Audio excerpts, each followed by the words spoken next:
On today's video, I'm going to go over the process of backing up a trailer, whether you're a co-angler or a new boat owner. Stay tuned, it's coming up.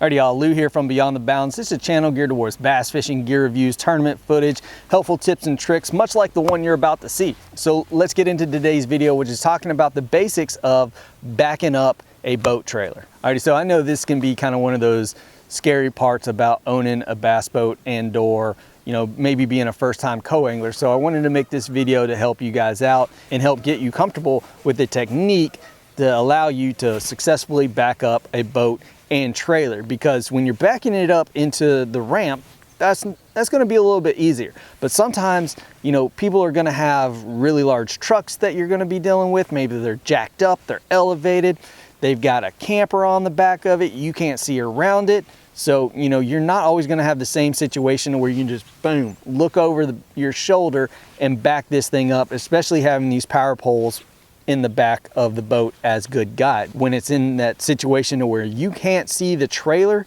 things get a little bit more difficult. So that's why if you use the method that I'm going to talk about today, you'll be very successful at backing up a trailer. So let's get to it. All right guys, so let's go over this a little bit. Somebody pulled up to the ramp and I didn't want to interfere with them, but as you can see, with the fender in line with the boat fender, the boat's going to go absolutely straight. Now this is going to be the same on both mirrors. Might be a little hard to see over there, but see, we're turning a little bit, so I need to get those back in line right there to be able to go straight. And what I want you to do too is to make very small corrections.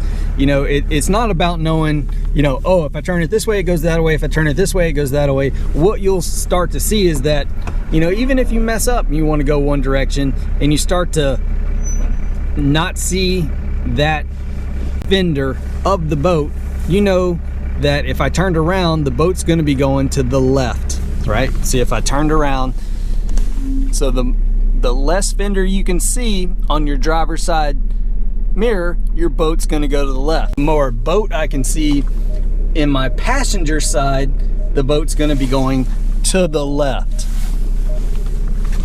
So let's readjust that. All right, and so now as we back up utilizing the driver's side mirror, the more trailer I can see, the more the boat's going to be going to the right. So turn this out back here, the more it's going to the right.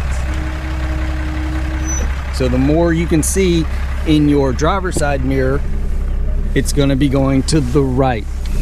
Now you can see over here on the passenger side, I can't see any of the boat at all. Now let's look at this on the camera here. As you can see, it's hard to really tell what the boat's doing utilizing this camera. That's why you have to get efficient and good at utilizing the mirrors here, guys. Because, once it's lined up, say the boater's already got you lined up and he just needs you to back it straight up. That's all you have to do is keep the fenders in line, and then you can just back it straight up as far as you need to go, even as fast as you need to go. What happens when I stop seeing boat? It's going to the left. Too much boat, going to the right. The real key is to make those very small adjustments. Now, let's talk a little bit more about driving the boat and the trailer as well. Like I said, this isn't your Hyundai Miata to where you can just kind of come in here, come next to this curb and everything, and just take those curbs nice and sharp like that. You can't do that with the trailer, especially one that's as long as this, all right? Because you're gonna jump that curb. Say I wanna park it in between this little tight spot that's over there. What we're gonna do is gonna utilize our mirrors. So I know right now I'm getting pretty close to that curb over there. I can see that curb. So I'm gonna straighten her out so that it goes straight. Now, with these vehicles, you always have to be cognizant of what's going on this side too. You can't just be focused solely on this mirror on this other side. You have to be able to use both mirrors efficiently. But now I kind of want to just wrap it around that corner over there. So I know it's I need to turn it more to get it to kind of pull back in here. Now I'm going to straighten her out because you don't want to jackknife this at all.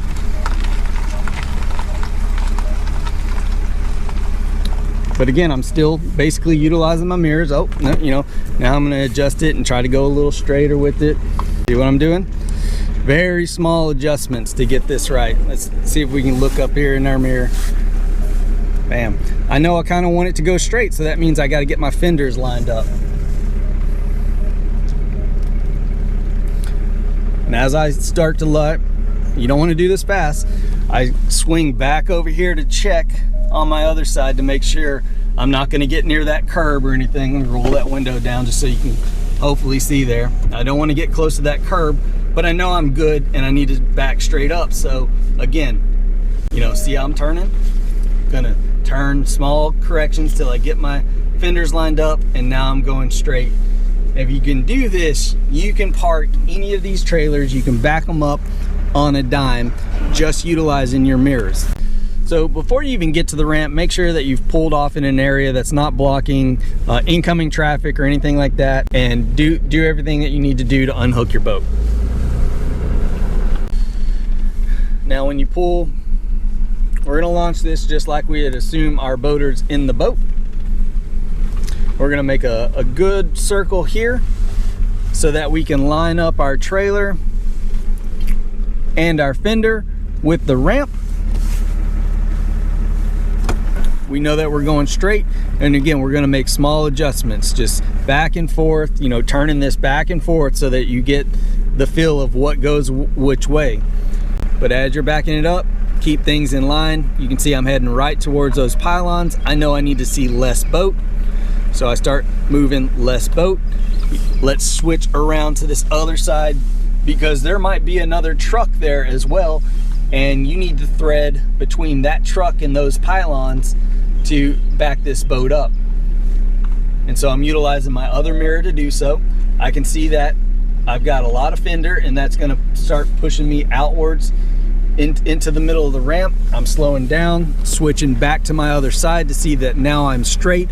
Both fenders are aligned. I know I'm gonna go straight into those pylons if I keep going that way, so I want to see less boat. And like I said, it's not so much about knowing I turn it this way, it goes this way, turn it that way. It's about feeling through the process. So I need to turn back so I can see my trailer again. Boom. Now I'm pretty much in line with where I want to put this down on the ramp. This is a 2-boat ramp, and so what I want to be able to do is back my boat up and pretend that there's another boat there, because what might happen is you might show up, you might be going through this process of launching your boat, and somebody shows up and they want to launch their boat, and you don't want to be holding that person up.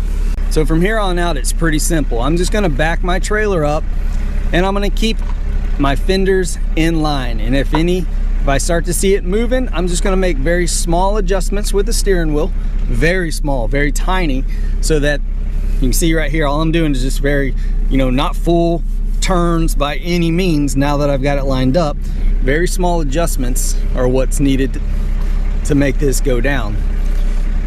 I can see that my fenders, I can see the edge of the boat ramp there, and I know that so long as I keep these guys in straight line, I'm gonna go straight back.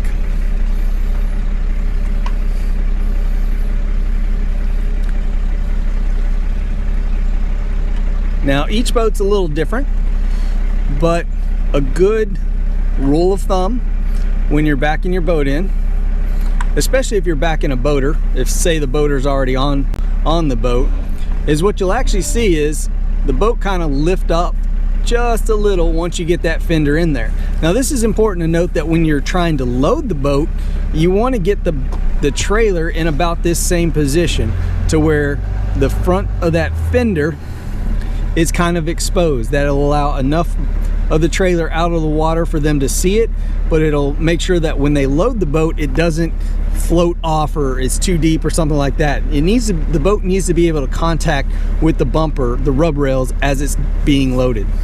Now see, I've still got my boat hooked into the Fulton winch so that it doesn't float away. And now we're gonna go out there, unload the boat.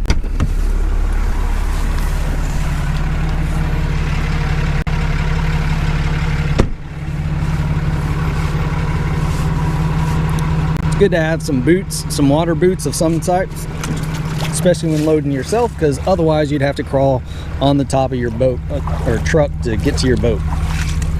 All right, get up here. See? Now, releasing the winch.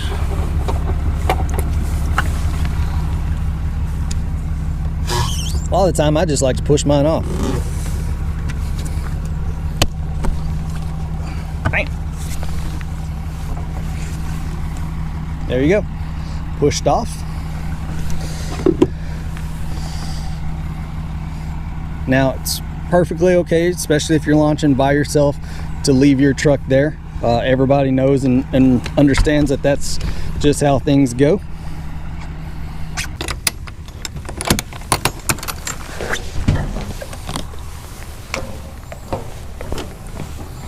It's always a good process too to engage your parking brake when you're on the ramp and disengage it when you get off, of course. But like I said, guys, this is why it's important, because when that boat is off the trailer, it's a little bit harder to see, especially if you turn around here and you don't see anything, or there's a big camper in your way. There's reasons why you want to be able to do it utilizing your mirrors. So guys, I hope this helps you out with, you know, being a co-angler, maybe backing up a boat, maybe going fishing with your buddies, or if you're a brand new boat owner and have never backed up a trailer. If so, drop a comment down below, hit that subscribe button. As always, please like, comment, share, subscribe. Y'all have a good one.